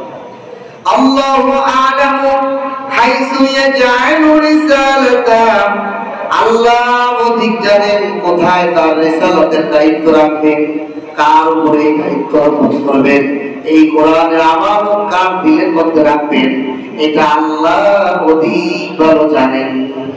ও আবু জাহেল্লা, তুমি চাইলেও পাইবে না, আমি আল্লাহ মুহাম্মদকে পছন্দ করছি। সাইয়ুসিবুল্লাযীনা জামু সাবারুন ইনদাল্লাহি ওয়া আযাবুন শাদীদ বিমা কানু ইয়ামকুরুন। অচিরেই আমি এই সমস্ত কাফেরদেরকে, অপরাধীদেরকে, তারা যে অপরাধ করেছে অপরাধের কারণে তাদেরকে আমি পতিত করব। এই আবু জাহেল যারা এই রিসালাত এর বিরোধিতা করে, এই আলেমদের বিরোধিতা করে, নবীদের সাথে বিরোধিতা করে, উলামায়ে কেরামের সাথে, দাঈদের সাথে, ইসলামের পথের রাহবারদের সাথে যারা দুশমনি করে, তাদের সাথে হিংসা বিদ্বেষ রাখে, সাগারুন ইনদাল্লাহ, ওই যে জনপদের যারা বড় বড় ধনী পদমর্যাদা যারা আলেমদের সাথে বেয়াদবি করে, আল্লাহর ভাষায় আল্লাহ বলতেছেন এই সমস্ত অপরাধীদেরকে সাগারুন ইনদাল্লাহ, আল্লাহর কাছে বড় নিকৃষ্ট লাঞ্ছিত হয়ে ওরা উঠবে। তার কিছু কিছু প্রমাণ দুনিয়ার থেকেই শুরু হবে। তারা দুনিয়া আল্লাহর নিকট অপদস্থ লাঞ্ছিত হয়ে উঠবে। এক নম্বরে ওয়াযাবুন শাদীদ, আর কঠিন আযাবে তারা গ্রেফতার হবে। বিমা কানু ইয়ামকুরুন, নবী এবং আলেম ওলামা দ্বীনের রাহবারদের সাথে যারা চক্রান্ত করছে, এই চক্রান্তকারীদের জন্য অপদস্থতা, লাঞ্ছনা এবং জটিল কঠিন আযাব তাদের জন্য আল্লাহর নিকট প্রস্তুত। এখানে কয়েকটা জিনিস বুঝা, সেটা হলো এই যে অপরাধীদেরকে বানাইছে আল্লাহ, বানাইছে আল্লাহ বানাইছি, তোমাদেরকে আমি ধনী পদমর্যাদা দিয়েছি, তোমরা অপরাধী হবা, এই অপরাধী বানায় তোমাদেরকে ছেড়ে দেবো তা? তোমাদের জন্য এক নম্বরের সামনে আসতেছে লজ্জিত লাঞ্ছনা। দেখবেন দুনিয়ার ক্ষমতা, টাকার বড়াই করেওয়ালা আর ক্ষমতার অমর্যাদার যারা লিডার, এদের হাজারো নমুনা আছে, সেকেন্ডের মধ্যে তাদের পথ চলে যায়, কাজ চলে যায়, অপদস্থ হয়, জুতা বাড়ি যায়। এক সময় প্রভাবশালী সারা পৃথিবী শাসন করেছে মিস্টার ডব্লিউ বুশ। সারা পৃথিবীর লোকের সামনে সারা জুতো গেছে কিনা, জুতো বছর এর আগে তাহলে জুতো মানা মানে কি? তার দিকে জুতো নিক্ষেপ করা মানে ওই জুতোর দাম কোটি টাকা ডলারের দাম, ওই জুতা দিলেও কোটি কোটি টাকা দাম হয়েছে জুতা। তাহলে কত বড় অপদস্থতা, জুতা বাড়ি। এরকম আল্লাহ তাআলা কত বড় লিডার আছে, তাদের অপদস্থতা, লাঞ্ছনা তাদের জন্য দুনিয়ার টিস্যু। হেও কত ম্যাডাম দেখাইছে, হের দেশে সরকারি তারা জেল কাটাইছে, অপদস্থ হয়েছে কিনা, লাঞ্ছনা হয়েছে কিনা। এরকম পৃথিবীর যত আলেম আছে দেখেন, নমরুদ কত পাওয়ার দেখাইছে, অসার তারা নায়ের মধ্যে দুই কপালের মধ্যে মাথায় নিয়ে নিজেও জুতাইতে পেরে লোকই রাখছে, একটা ভাড়া করে জুতাইতে মাথায় খালি বাড়ি। আল্লাহ তাআলা সব দেখাইছে। আল্লাহ দেখাইছে যে অহংকার, পদমর্যাদা পায়, ক্ষমতার অপব্যবহার করে, জুলুম অত্যাচার করে, অর্থ বড়াই দেখায়, আমি তার জন্য সবার লাঞ্ছনা, আমি তার জন্য আমি আল্লাহ বরাদ্দ রাখছি, অন্য কারো কাছে না, যে ভাই বোঝার না, আমি ঠিক করে রাখছি তার লাঞ্ছনা দুনিয়াতেই শুরু। ওয়াযাবুন শাদীদ, আর জটিল আযাব তার জন্য বিদ্যমান রয়েছে। কি কারণে? বিমা কানু ইয়ামকুরুন, সে চক্রান্ত সাজানোর কারণে, সে চক্রান্ত করে বেড়ায়, এই চক্রান্তর কারণে তার জন্য আমি এরকম রেখে দিয়েছি। এরপরে আল্লাহ তাআলা বলেন فَمَن يُرِدِ اللَّهُ أَن يَهْدِيَهُ يَشْرَحْ صَدْرَهُ لِلْإِسْلَامِ, তবে আল্লাহ যার চান, আল্লাহ যার জন্য ইরাদা করেন, ইচ্ছা করেন, আইয়া দিয়া তাকে হিদায়াত দিবেন। আল্লাহ যাকে রাস্তা দিবেন, হিদায়াত করবেন। আল্লাহ যার ব্যাপারে খেয়াল করেছেন, ইচ্ছা করেছেন যে আমি একে হিদায়াত দিব। ইয়াশরাহ সাদরাহু লিল ইসলাম, ইসলামের জন্য তার বক্ষকে আমি উন্মুক্ত করে দেই, প্রশস্ত করে দেই। ومن يريد أن يضله يجعل له صدره ضيقا حرجا। আর আল্লাহ তাআলা যাকে গোমরাহ করতে চান তার অন্তরকে এত সংকীর্ণ, ডবল সংকীর্ণ, ডবল সংকীর্ণ আমি তার অন্তরকে করে দেই। কান্নামা ইয়াসআদু ফিস সামা, তার দৃষ্টান্ত হলো সে কেমন যেন আকাশ ছুঁইতে চায়, আকাশে উঠতে চায়। দেখেন একটা মানুষ জমিনে, তার কোনো প্লেন নাই, কোনো হাত পাখা নাই, এই মানুষটা আকাশ উঠতে যাওয়া যেরকম বোকামি, কোনোদিনই সম্ভব না। সম্ভব? এই যাকে আমি গোমরাহ রাখছি তার জন্য ইসলাম পাওয়া এরকম দুষ্কর। যার জন্য আমি গোমরাহ বরাদ্দ রেখেছি, নিজেকে সংকীর্ণ করেছি, সে পশ্চিম কাল ইসলাম পুরোপুরি করল না। আল্লাহ তাআলা বলেছেন কাযালিকা ইয়াজআলুল্লাহুর রিজসা, এমনি ভাবেই আল্লাহ তাআলা তার উপর, এই সমস্ত বেঈমানদের উপর লানত নির্ধারণ করে দিয়েছেন। ইয়াজআলুল্লাহুর রিজসা, রিজসা মানে হলো নাপাকি, গন্ধকি। আর এই নাপাকি গন্ধকি মানে আল্লাহ পাকের ঘৃণা। আল্লাহ পাকের ঘৃণা মানে আল্লাহ পাকের লানত। আল্লাহ পাকের লানত তার জন্য বরাদ্দ করে দিয়েছে আলাল্লাযীনা, ওই সমস্ত লোকদের উপর, লা ইউমিনুন, যারা ঈমান আনবে না, তাদের জন্য আল্লাহ পাকের ঘৃণার লানত অবদান নির্ধারণ করে দিয়েছে। এই আয়াত থেকে আমাদের জন্য শিক্ষা হলো হিদায়াত পাওয়াটা আল্লাহর ইচ্ছা। হিদায়াত পাওয়াটা কি আল্লাহর ইচ্ছা। আল্লাহ যাকে চাবেন তার দিলকে, বক্ষটা খুলে দিন। রাসূল সাল্লাল্লাহু আলাইহি ওয়াসাল্লামের সাহাবারা জিজ্ঞাসা করেন, ইয়া রাসূলুল্লাহ, বক্ষ ইসলামের জন্য খুলে দেওয়া, এটা তো বুঝলাম। আল্লাহ রাসূল বলেন, ইসলামের জন্য তার সংকীর্ণ মত থাকবে না, প্রশস্ত মত থাকবে। মানে ইসলামের ব্যাপারে, আল্লাহর ব্যাপারে, রাসূলের ব্যাপারে কোনো উল্টো পাল্টা ধারণা, খারাপ ধারণা, অনেক আছে না, আল্লাহ মদত করি, আল্লাহ কেমন নাকি, আল্লাহ দিবে কিনা, এর মানে দিল সংকীর্ণ। আল্লাহ বলেন, যার অন্তরকে আমি প্রশস্ত করে দিয়েছি তার আল্লাহর ব্যাপারে কোনো বিলোকাল নাই, রাসূলের ব্যাপারে কোনো বিলোকাল নাই, কোরআনের ব্যাপারে কোনো বিলোকাল নাই। ইসলামের বার্তা আসলে সে যে কোনো মুহূর্তে মেনে নিতে পারে, সে মেনে নেয়। তা আল্লাহ রাসূল সাল্লাল্লাহু আলাইহি ওয়াসাল্লাম সাহাবাদেরকে বলেন, ইয়া রাসূলুল্লাহ, এর কোনো আলামত আছে যে আমার বক্ষ ইসলামের জন্য খুললো কিনা? এর কোনো আলামত আছে? আল্লাহ রাসূল বলে, আলামত আছে, তিনটা আলামত। কয়টা আলামত? তিনটা আলামত।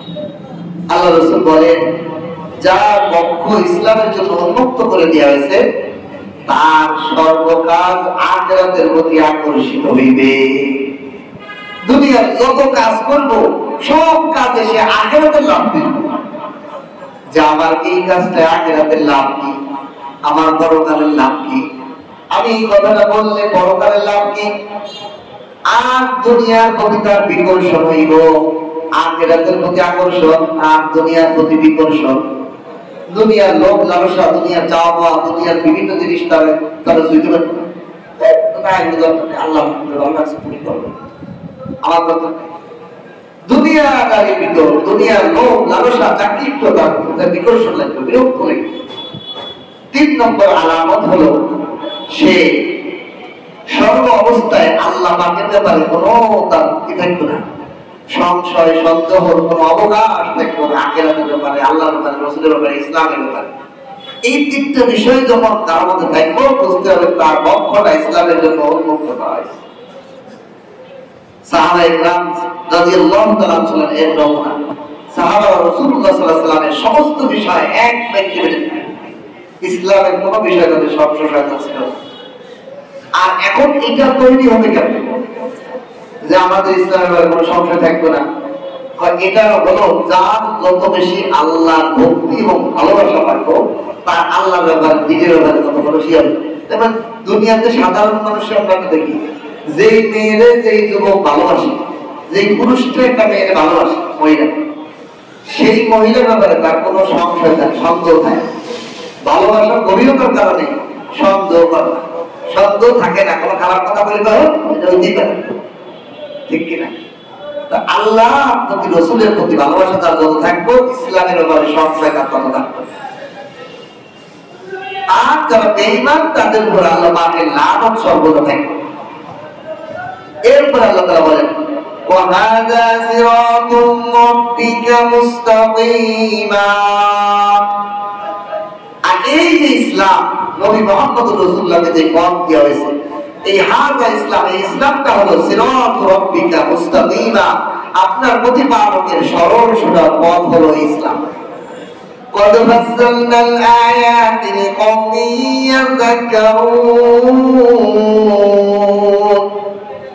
আল্লাহ তাআলা তার সকল বিধিবিধানকে বিস্তীর্ণভাবে, বিস্তারিতভাবে, পরিষ্কারভাবে বিশ্লেষণ করে দিয়েছেন লিকওমি ইয়াযাক্কারুন, যেই সম্প্রদায় উপদেশ গ্রহণ করতে চায়।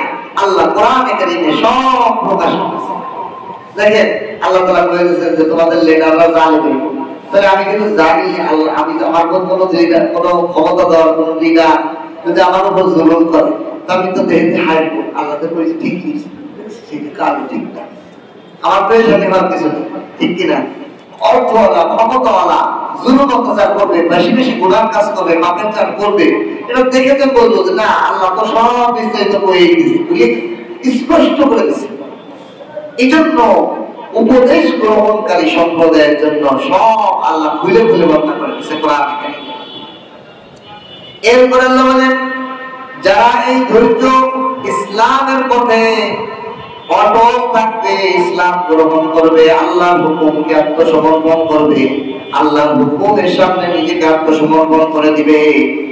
অনেকে বলে যে হুজুর কোরবানি হইছে, প্রতি বছর কি কোরবানি করা লাগবে, অথচ টাকার মালিক ব্যবসায়ী। এই প্রশ্ন কেন আপনি করেন? আপনি যদি আল্লাহর প্রেমিক হন, আপনি তো কোরবানি নির্দ্বিধায় করবেন। কিসের ব্যাপার? 1 বছর আর 4 বছর টাকা দাও না দাও, কোরবানি করবো, আল্লাহ সন্তুষ্ট তাই, আল্লাহর ভালোবাসা, ঠিক কিনা? আল্লাহর ভালোবাসা যার দিকে আইব, সে কি আর এই কোন ভাগ খবর হইল না। আল্লাহ বলেন ইসলামের ক্ষেত্রে, ইসলাম যার এরকম সরল সঠিক পথে হয়ে যাবে, ইসলামের প্রতি যে আত্মসমর্পণ হয়ে যাবে, তাদের জন্য কি পুরস্কার? শোনো, লাহুম দারুস সালাম ইনদা রাব্বিহিম, তাদের জন্য রয়েছে তাদের প্রতিপালকের কাছে শান্তির ঘর। দারুস সালাম, দার মানে ঘর, সালাম মানে শান্তি, সালাম মানে শান্তি, শান্তির ঘর রয়েছে। এর মানে যেই ঘরের মধ্যে পেরেশানি, চিন্তা, রোগ, বালা মুসিবত, বিপদ আপদ কোনো কিছু নেই, এটা একমাত্র জান্নাত। কি বলে? যেখানে কোনো ধরনের টেনশন নেই, আপনি আপনার টাকার অভাব নেই, কিন্তু বিবি আপনার কথা শোনে না, আপনি কি শান্তিতে আছেন? আবার আপনার টাকা পয়সা নাই, বিবি অনেক সুন্দর, আপনার খুব খেয়াল করে, টাকা নাই, খাবার দিতে পেছেন না, কি পেরেশানি। আবার বিবিও ঠিক আছে, বিবিও খুব আপনার যত্ন করে, টাকা পয়সাও আছে, কিন্তু বাচ্চাটা চলে না, শান্তিতে আছে? কোনো না কোনো মুসিবতে আছে। এই দুনিয়া দারুল দারুল গরুর পেরেশানির ঘর, আর জান্নাত হলো দারুস সালাম, শান্তির ঘর। এই জন্য পেরেশানির ঘরের মধ্যে শান্তি তালাশ করা বোকামি। পেরেশানির ঘরের মধ্যে শান্তি তালাশ করব। মাছ বাজারে যদি চাল তালাশ করেন, চাউলের বাজারে মাছ তালাশ করেন, পাইবেন না। দুনিয়াতে শান্তি তালাশ করা বোকামি। শান্তি এবং দুঃখ কষ্ট মিলেই হলো দুনিয়া। এটা হলো দারুল আসবাব, আখিরাতের শান্তির ঘর কামানোর মার্কেট। আখিরাতের শান্তির ঘর কামানোর মার্কেট হলো দুনিয়া। দুনিয়া থেকে আমি আখিরাতের শান্তির ঘর কামাই। এই জন্য আল্লাহ তাআলা বলেন লাহুম দারুস সালাম, দারুস সালামের এক অর্থ হলো শান্তির ঘর, ইনদা রাব্বিহিম, তাদের প্রতিপালকের কাছে তাদের জন্য রয়েছে। এর মানে হলো আল্লাহর কাছে রয়েছে, মানে অবশ্যই আছে, অন্য কারো কাছে রাখেন নাই যে না দিবে হারাই যেতে পারে, ধ্বংস হয়ে যেতে পারে। তো আল্লাহ বলেন আমার কাছেই রয়েছে, তোমরা আমার কাছে তোমাদের ঘর পাবা। নাম্বার 2 হলো আল্লাহ পাকের একটা গুণবাচক নামও সালাম। দারুস সালাম মানে আল্লাহর ঘর, আর আল্লাহর ঘর হলো জান্নাত। সুবহানাল্লাহ। ওয়া হুয়া ওয়ালিয়ুহুম বিমা কানু ইয়ামালুন। আল্লাহ তাআলা বলেন, তোমরা যে ইসলামে আমল করবা, ইসলাম মানবা, ইসলামের যত আমল তোমরা করবা, এই আমলের কারণে তোমাদেরকে ঘর দিব। এখন তোমরা মনে করছো আমল করতেছি, হাওয়ায় উড়ে যাচ্ছে, কে মনে রাখবে, কে রাখবে? আরে তোমরা টেনশন নিও না, তোমাদের সমস্ত আমলের অভিভাবক ও আমি আল্লাহ। সুবহান। তোমাদের অভিভাবক, তোমাদের সমস্ত কাজের উকিলত্ব আমি দায়িত্ব নিয়েছি, আমি অভিভাবক হয়ে গেছি, তোমার কোনো টেনশন নাই। তোমার সমস্ত কিছু দারুস সালাম, তোমার হাতে কর দেওয়ার পুরো দায়িত্ব আমি দিয়েছি। তোমার সমস্ত আমল আমি হেফাজতে রাখবো, আমি এবার দায়িত্বশীল। সুবহানাল্লাহ। এরপরে আল্লাহ বলেন, ওয়ায়াউমা ইয়াহশুরুহুম জামিআ। এই আয়াত থেকে আমাদের জন্য সুসংবাদ রয়েছে যে আমাদের জন্য জান্নাতের ঘর রয়েছে আমলের বিনিময়ে। আমাদের আমল ইবাদত করবে আল্লাহ, আল্লাহ আমাদের অভিভাবক। এতে বোঝা যায় ইসলাম মাননেওয়ালার অভিভাবক কে? আল্লাহ। একজন মুসলমানের ওলি অভিভাবক হলো আল্লাহ। এরপরে ওয়ায়াউমা ইয়াহশুরুহুম জামিআ, আল্লাহ বলেন আমি তোমাদের সকলকে একত্রিত করব কিয়ামতের ময়দানে। একদিন কিয়ামতের দিন তোমাদের সকলকে একত্রিত করব। এরপরে আমি প্রথমে ডাক দেব জিনদেরকে, ইয়া মাশারাল জিন, হে জিন সম্প্রদায়, কদ ইস্তাকসারতুম মিনাল ইনস, তোমরা তো অনেক মানুষকে গোমরাহ করেছিলে। এখানে জিনে তারা ওই সমস্ত জিন শয়তান যারা মূর্তির মধ্যে, মূর্তির দিকে পূজা করার দিকে মানুষকে উদ্বুদ্ধ করে। জিন শয়তান আছে যারা মানুষকে মূর্তির মধ্যে পূজা করায়, মূর্তির মধ্যে দেখায় যে অনেক ক্ষমতা, এগুলো দেখায় ওদের মধ্যে মাথা নত করে, অনেক কিছু পূজা করায়, এইগুলো করায়, মানুষদেরকে গোমরাহ করেছে। এই সমস্ত জিনদেরকে বলবে, এই তোরা, এই জিন সম্প্রদায়, তোমরা মানুষদেরকে, মানুষদের থেকে অনেককে তোমরা কি করেছো? গোমরাহ করেছো। আল্লাহ এই প্রশ্ন করবো, জিনরা তো এই কাজ করছে, কোন উত্তর দিব না। আল্লাহর সামনে কি করবো? সব আল্লাহ জানে, কোন উত্তর দিয়ে রাস্তা নেই। কিন্তু দেখেন তাদের বন্ধু মানুষ যারা এই মূর্তি পূজা করছে, জিনদের, জিন শয়তানের আখড়ায় পড়ে যারা এই জিনদের পূজা করছে, মূর্তি পূজা করছে, গুনাহ করছে, তারা আল্লাহর জবাব কি দিবে? তারা বলবে, ওয়াকালা আউলিয়াউহুম মিনাল ইনস, মানুষদের মধ্য থেকে জিনদের বন্ধু যারা, তারা বলবে, কি বলবে? রব্বানা ইসতামতা বা'দুনা বিবা'দ, ও আল্লাহ আমরা তো একে অপর থেকে একটু ফায়দা দিছি, আমরা তো একে অপর থেকে ফায়দা দিছি। আমরা এই জিনদের বাহু করে জিনের কাছে সাহায্য চাইয়ে, জিনদের আমরাও কিছু উপকার দিছি, জিনের আনুগত্য করছি, জিনের ফায়দা দিছি, জিনের অনুসরণ করছি, জিন আমাদেরকে তারা বেড়াইছে, আমরা জিন আমাদের যা পায় তাই করি, আমরা করি। আর এদিকে জিনরাও আমাদের কলমে কিছু বলাই আমাকে উপকার করছে, আমরা তো একে অপরের থেকে কিছু ফায়দা দিচ্ছি। আমরা আসলে পূজা টুজা করি না, আমরা একে অপরের থেকে ফায়দা নিচ্ছি। মানুষদের মতো থেকে এই জিন শয়তান, জিনের দোষররা, মানুষ শয়তানরা, এরা এই কথা জবাব দিল, রব্বানা এ আমাদের প্রতিপালক ইসতামতা, আমরা তো একে অপর থেকে ফায়দা নিচ্ছি, বা'দুনা বিবা'দ, একে অপর থেকে। জিনরা আমাদেরকে আনুগত্যের ফায়দা নিয়েছে, আমাদেরকে যা করছি তাই করছি, আর আমরাও জিনদের থেকে বিভিন্ন তদবির, বিভিন্ন জিনিস তাদের পূজা করে, তাদের সাহায্য চাই, আমরা বিভিন্ন কুফরি কালাম করে মানুষের ক্ষতি করছি, গাছ মেরে লাইছি, মানুষের বান মেরে লাইছি, এগুলো সাহায্য নিয়ে তাদের দ্বারা করছি, একে অপর থেকে ফায়দা নিচ্ছি। আল্লাহ তাআলা সব বুঝেন, বোঝা। এরপরে তারা আবার স্বীকারও করবে কিয়ামতের মাঠে, وَبَلَغْنَا أَجَلَنَا الَّذِي أَجَّلْتَ لَنَا, এখন তো আমাদের আপনি যে সময় নির্ধারণ করেছেন সেই সময়ে আমরা এখন পৌঁছে গেছি। আমাদের একটা সময় দিয়েছিলেন, আমরা যা ইচ্ছা তাই করছি। আমরা দুনিয়ার বুকে একটা সময় দিয়েছিলেন, সেই সময় আমরা এই উল্টো পাল্টা যা ইচ্ছা তাই করছি। এখন তো সময় শেষ, আমরা আপনার সামনে হাজির হয়ে গেছি, আমাদের নির্ধারিত সময় শেষ হয়ে গেছে, এখন আপনার সামনে এসে গেছি, আমরা পৌঁছে গেছি সময়। আল্লাহ তাআলা বলবেন, তাহলে এখন তো তোমরা পৌঁছে গেছো, তাই নাও তোমাদের পুরস্কার। আল্লাহ বলবেন ওই জাহান্নাম জাহান্নাম মাসওয়াকুম ওই তোমাদের ঠিকানা, তোমরা এবং তোমাদের দোসররা সব যাও জাহান্নামের মধ্যে, খালিদিনা ফিহা চিরদিনের জন্য এখানে বসবাস করো, অনন্তকালের জন্য তোমরা জাহান্নামের অধিবাসী হয়ে যাও। ইল্লা মাশাআল্লাহ, তবে আল্লাহ যদি কারোর প্রতি ইচ্ছা করেন তাহলে বাঁচাইও দিতে পারেন, এটা আল্লাহর ইচ্ছা। তবে কোরআনে কারীমের আয়াত অন্য অন্য আয়াতের দ্বারা বোঝা যায় আল্লাহ তাআলা এই সমস্ত কাফেরের জন্য চিরদিনের জন্য জাহান্নামের ফয়সালা করে ফেলছেন। এটাই আল্লাহর ইচ্ছা। আল্লাহ যা ইচ্ছা তাই করেন, মানে আল্লাহ এটাই ইচ্ছা করছেন যে তাদেরকে চিরদিনের জন্য জাহান্নামে পোড়াবেন।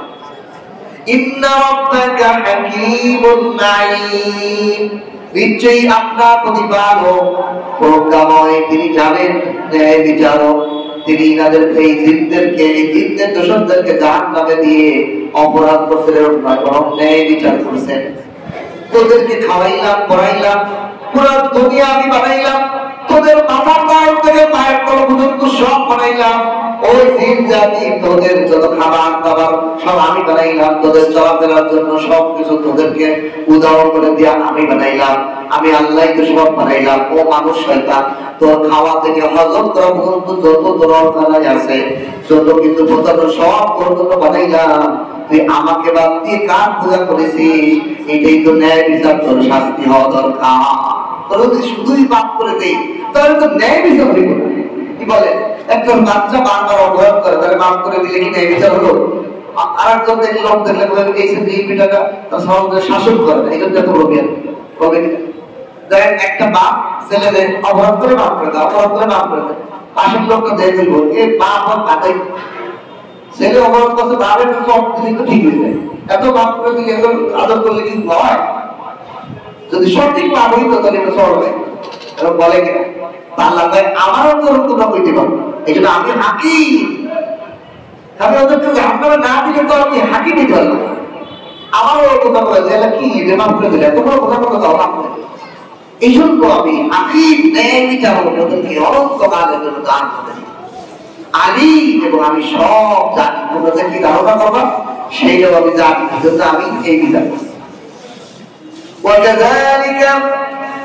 এইভাবে আল্লাহ তাআলা বলেন নুওয়াল্লি বা'দাল যালিমিনা বা'দাম বিমা কানু ইয়াকসিবুন, এমনি ভাবেই আমি জালেমদেরকে তাদের একে অপরের বন্ধু বানায় দেই। তাদের অপরাধের কারণে, তাদের পাপের কারণে এক অপরাধী আর এক অপরাধীর দোস্ত হয়ে যায়, এক মদখোর আর এক মদখোরের দোস্ত হয়ে যায়, এক ঘুষখোর আর ঘুষখোরের বন্ধু হয়ে যায়, এক মিথ্যাবাদী আর এক মিথ্যাবাদীর দোস্ত হয়ে যায়, এক হিরোসিকর আর এক হিরোসিকরের বন্ধু হয়ে যায়। দুনিয়ার যত অপরাধী আছে এক অপরাধী আর এক অপরাধীকে তার বন্ধু মনে করে। এটা আল্লাহ আমি এমনিভাবে বন্ধুত্ব দান করে দেই যাতে আরো গুনাহ কর, আরো অপরাধ কর, একসাথে জাহান্নামে দিবে। এরপরে আল্লাহ তাআলা বলেন প্রথমত জিনদেরকে ডাকতে বলছেন, এবার বললেন ইয়া মাশারাল জিন্নি ওয়াল ইনস, হে মানুষ, হে জিন সম্প্রদায় এবং মানুষ সম্প্রদায়। আল্লাহ তাআলা জিনের কথা আগে আনলেন কেন? কারণ এই পৃথিবীতে জিন জাতি আগে আসছে, পরে মানব জাতি আসছে। অর্থাৎ এই পৃথিবীর ভূমিতে মানুষের বসবাসের আগে এই পৃথিবী শাসন করছে জিনরা, জিনদের কর্তৃত্ব ছিল। এরপরে আল্লাহ তাআলা জিনদেরকে পাহাড়ে, বিভিন্ন সাগরে স্থান দিয়ে জরিপ মাটিতে স্থান দিয়েছেন মানুষের। এরা গাছপালা ডালে, পাহাড়ে, সাগরে, বিভিন্ন মরুভূমিতে এইসব জায়গায় জিনদের বসবাস। আর মানুষের জনপদের মাটি যেখানে অবস্থান সেসব জায়গা মানুষের ক্ষমতা, মানুষের বসবাসের আল্লাহ তাআলা দিয়েছেন। এই জন্য জিনদের তো আগে যেটা আল্লাহ জিনদেরকে আগে রাখবেন ইয়া মাশারাল জিন, এরপর বল কি হে মানুষ জাতি, হে জিন এবং মানুষ জাতি শোনো, আলাম ইয়াতিকুম রাসূলুম মিনকুম, তোমাদের পক্ষ থেকে কোন নবী কি তোমাদের কাছে আসে নাই? আল্লাহ সমস্ত কিয়ামতের ময়দানে জিন এবং মানুষদেরকে ডেকে বলবে হে জিন এবং মানুষ সম্প্রদায়, তোমাদের মধ্য থেকে কি কোন রাসূল তোমাদের কাছে আসে নাই? এখন প্রশ্ন হলো জিনদের মধ্যে কি কোন রাসূল ছিল না? এই জন্যই জিন এবং ইনসান একসাথে বললে আল্লাহ বলতে রাসূল। এর মানে হলো মানুষের মধ্য থেকে এই রাসূল হয়েছে, এই রাসূল কোন জিনদেরও রাসূল। বলেন সুবহানাল্লাহ। এই জন্য আল্লাহ তাআলা আমাদের নবী সমস্ত জিন ইনসান সবার নবী। जहां तक है नबूवियत खुदा की वहां तक है नबूवियत मुस्तफा की। যত জিনিসের যত সৃষ্টি জিনিসের আল্লাহ হলো রব, অত জিনিসের নবী হলো আমাদের নবী মুহাম্মদুর রাসূলুল্লাহ। সমস্ত জিনিসের যে সৃষ্টিকর্তা আল্লাহ, সমস্ত জিনিসের রব হলো আমাদের নবী, হলো আমাদের নবী মুহাম্মদ রাসূলুল্লাহ। এই জন্য আল্লাহ বলবেন আলামিয়াতিকুম, তোমাদের কি কাছে কি কেউ আসেনি? রাসূলুম মিনকুম, তোমাদের থেকে মানুষের যে রাসূল পাঠাইছিলাম সেই রাসূল আসে নাই। এখন প্রশ্ন হলো, নবী তো 1400 বছর আগে মারা গেছে, 1500 বছর আগে, আমাদের কাছে তো কোনো নবী রাসূল আসেনি। আল্লাহ যদি কি আমাদের দিন আল্লাহ তোদের কাছে কি নবী আসেনি, আমরা তো বলবো আমাদের কাছে নবী আসে নাই, নবী তো মুহাম্মদ রাসূলুল্লাহ অনেক আগে মরে গেছে, 1400-1500 বছর আগে মারা গেছে, আমরা তো নবী রাসূল পাইনি। আল্লাহ বলল না,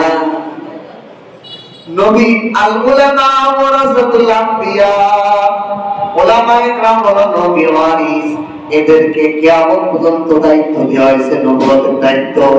এই আল্লাহর ওহী কোরআনটা উম্মতের কাছে বোঝাই দেওয়া, উম্মতের কাছে আল্লাহর বাণী পৌঁছে দেওয়ার দায়িত্ব উলামায়ে কেরামকে দিয়ে দেওয়া হয়েছে। এই জন্য আল্লাহ বলেন আলাম ইয়াতিকুম রুসুলুম, রসুলুম মানে হলো বহু রসুল। বহু রসুল শাব্দিক অর্থ হলো বার্তা, যেই আল্লাহর কালাম মানুষের কাছে পৌঁছায় তিনি রাসূল। সেই হিসেবে সমস্ত আলেমরাও এই অর্থে রসুল, বার্তাবাহক, উম্মতের কাছে আল্লাহর কালাম পৌঁছে দেওয়া। মিনকুম, তোমাদের থেকে, এবং তারা তোমাদের কাছে আসে নাই। ইয়াকুসুনা আলাইকুম আয়াতি, তারা কি আমার বিধিবিধানের কিচ্ছা কাহিনী তোমাদেরকে শোনাই নাই? ইউসুফ আলাইহিস সালামের কাহিনী শোনাই নাই, সুলাইমান আলাইহিস সালামের কাহিনী শোনাই নাই, আদম হাওয়ার কাহিনী শোনাই নাই, নূহ আলাইহিস সালামের কাহিনী, মূসা হারুনের কাহিনী, ঈসা আলাইহিস সালামের কাহিনী, সমস্ত কোরআনের বিধিবিধানের কিচ্ছা কি তোমাদের কাছে পৌঁছাই নাই? আসলে ময়দানে আল্লাহ জিন এবং মানুষদেরকে ডাকতে বলবেন। সুতরাং আজকের এই তাফসীর হলো আমার না, এটা আল্লাহর পক্ষ থেকে দায়িত্ব। এই তাফসীর আমি আলেম হওয়ার কারণে আমার উপর একটা দায়িত্ব আল্লাহ উম্মতকে কোরআন বলে দেওয়া, জানায় দেওয়া। আল্লাহ বলছে ইয়াকুসুনা আলাইকুম আয়াতি, আমার আয়াতকে তোমাদের উপর কি এরকম কিচ্ছা বয়ান করে দেই নাই কেউ? কি আমাদের ময়দানে মানুষ এবং জিনকে বলবে। এই জন্য শুধু মানুষ শ্রোতা নাই, এখানে জিন শ্রোতা আছে।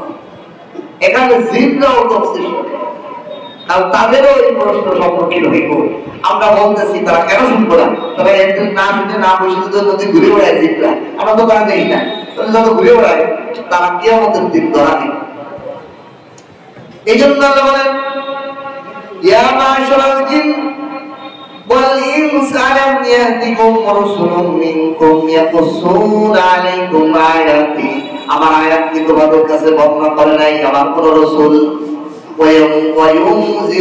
وينذرونكم لقاء يومكم هذا, আর তারা কি তোমাদেরকে ভয় প্রদর্শন করেনি আজকের এই মোলাকাতের ব্যাপারে? কিয়ামতের ময়দানে আমার সাথে যে মোলাকাত করতে হবে এই ব্যাপারে তোমাদের কোনো ভয় প্রদর্শন করে নাই? ক্বালু, তারা বলবে শাহিদনা, আমরা নিজেরাই সাক্ষী দিতেছি, আলা আনফুসিনা, আমাদের নিজেদের নফসের ব্যাপারে, অগররাতুহুল হায়াতুদ দুনিয়া, আমাদেরকে দুনিয়ার হায়াতের চাকচিক্য ধোঁকায় ফেলে দিয়েছিল। দুনিয়ার ভোগ বিলাস, জীবনযাত্রা, সংসার, ছেলে মেয়ে, এগুলোর ভোগ ভালোবাসা, দোকানদারির মধ্যে, ব্যবসার মধ্যে এমন মতো দুনিয়ার লোক জলসা, দুনিয়ার হায়াতের চাকচিক্য আমাদের এমন ধোঁকায় ফেলেছিল যে ওই আনন্দের তফসিলে বসার আমাদের সুযোগ হয় নাই। আমরা কাছে কাছেই ছিলাম, আমাদের বাজারে তফসিল হইতো, কিন্তু আমরা দোকানদারির মধ্যে এত মগ্ন ছিলাম যে তফসিল যে 1 ঘন্টা এসে, 1.5 ঘন্টা এসে, আধা ঘন্টা এসে শুনবো আল্লাহর কালামে কি কইলো, আল্লাহ আমাদেরকে কি মেসেজ দিল, এইটার সুযোগ আমাদের হয় নাই। দুনিয়ার হায়াত আমাদের ধোঁকা ছিল। এই দিন কি আমাদের এখন প্রশ্ন হয়, অন্য আয়াতে আছে, আল্লাহ তাআলা কোরআনের অন্য আয়াতের মধ্যে আছে কিয়ামতের দিন মানুষ প্রথমে স্বীকার করবে, আল্লাহ বলে আমি ভালো কাজ করছি, আমি নামাজ পড়ছি, আমি এই করছি, আমি ভালো কাজ করছি, আমি গুনাহ করিনি।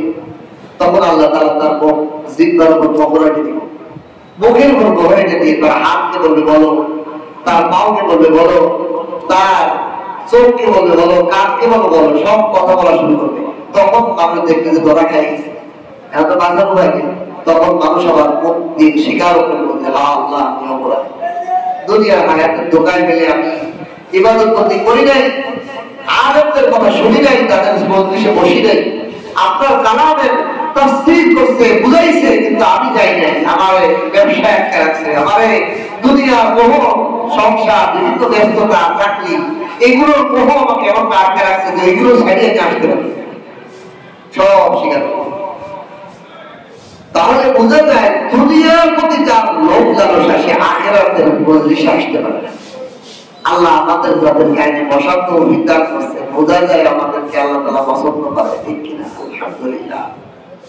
ওয়া শাহিদু আলা আনফুসিহিম, তারা নিজেদের নফসের উপর সাক্ষী দিবে আন্নাহুম কানু কাফিরিন, আমরা অস্বীকারকারী ছিলাম, আমরা তাফসীরে বসতাম না, আমরা নামাজে দেখতাম না, আমরা সব কাজের ক্ষেত্রে অস্বীকার করতাম, আলেম ওলামার কথা শুনতাম না, আমরা কাফের ছিলাম। কাফের মানে অস্বীকার করা, আমরা কুফরি করতাম, আমরা অস্বীকার করতাম, এটা মুখে পারতাম না। কি বলে এটা মসজিদের মধ্যে কি করে, ওনার খায়ের কাজ নেই, উনি বসে বসে মসজিদে, এমনও কথা হয়।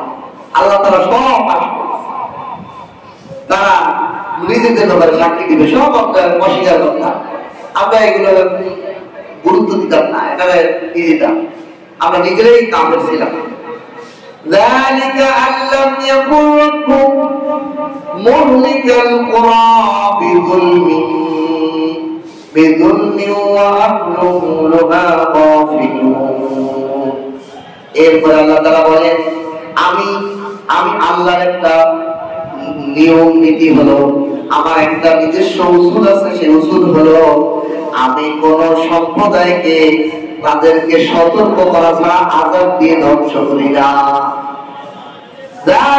এই কারণে আমি এই যে নবী রাসূল কেন পাঠাইছি, উলামায়ে কেরামকে কেন পাঠাইছি, আমি করতে করতে বিভিন্ন এলাকা ভিত্তিক মসজিদে মসজিদে আলেমদেরকে আমি পাঠাইছি। কি জন্য? আলেম বানাই বানাই মসজিদে মসজিদে রাখছি। কেন রাখছি? এটা বানানোর কারণ কি? আলামিয়া কোন রকম আপনার প্রতিপালক কখনো চান না মুহলিকা, যে আপনাকে ধ্বংস করবে, মুহলিকাল কুরা, কোন জনপদকে ধ্বংস করবে, বিজুলমিন তাদের জুলুমের কারণে, ও আহলুহা গাফিলুন, তার সম্প্রদায় কাফের, জানে তারা যে জুলুম করছে তাদেরকে কোনো সতর্ক করা হয়নি, তারা উদাসীন, জানেই না এই অবস্থা আল্লাহ তাআলা ধ্বংস করবে, এটা আল্লাহ চান না। এই জন্য আল্লাহ তাআলা কিয়ামত পর্যন্ত আলেম এবং নবী এবং নবীর ওয়ালিদেরকে দিয়ে রাখছেন এই বার্তা বোঝানো। বার্তা বোঝানোর পর যদি তারা না শোনে, তখন তাদেরকে গজব দিয়ে ধ্বংস করবে। কোন সম্প্রদায়ের কাছে কোন আলেম যাই নাই, কোন আলেম সতর্কই করে নাই, তাহলে ওই সম্প্রদায়কে আল্লাহ তাআলা ধ্বংস করবে না। আল্লাহ তাআলা এটা নীতিমালা। আল্লাহ লিকুল্লি দারাজাতুম মিম্মা আমিলু, আল্লাহ তাআলার কাছে প্রত্যেকের আমল অনুযায়ী মর্যাদার আসন রয়েছে। ওয়ামা রাব্বুকা বিগাফিলিন আম্মা ইয়ামালুন, আর আপনার প্রতিপালক কোন আমলের ব্যাপারে উদাসীন নয়। বান্দা যাই আমল করুক না কেন, সকল আমলের ব্যাপারে আল্লাহ সব জানা আছে। আল্লাহ বান্দা কি আমল করতেছে, যে যেটুকু আমল করবো সেই অনুযায়ী তাকে আল্লাহ তাআলা মর্যাদার আসন দান করবে। আল্লাহ তাআলা কোন ব্যাপারে উদাসীন নাই যে আমল করছে আল্লাহ জানেই না যে কি আমল করছে, এরকম নয়। আল্লাহ বান্দার গোপন আমল, প্রকাশ আমল, সব আমল জানেন এবং ওই অনুযায়ী তাকে মর্যাদার আসন দিবেন। সুবহানাল্লাহ। আল্লাহ তাআলা আমাদেরকে এই আমরা ইসলামের প্রতিটা আমলকে সদরে গ্রহণ করে আল্লাহর হুকুম মতো জীবন যাপন করার তৌফিক দান করেন। আমিন। ওয়া আখিরু আলহামদুলিল্লাহি রাব্বিল আলামিন।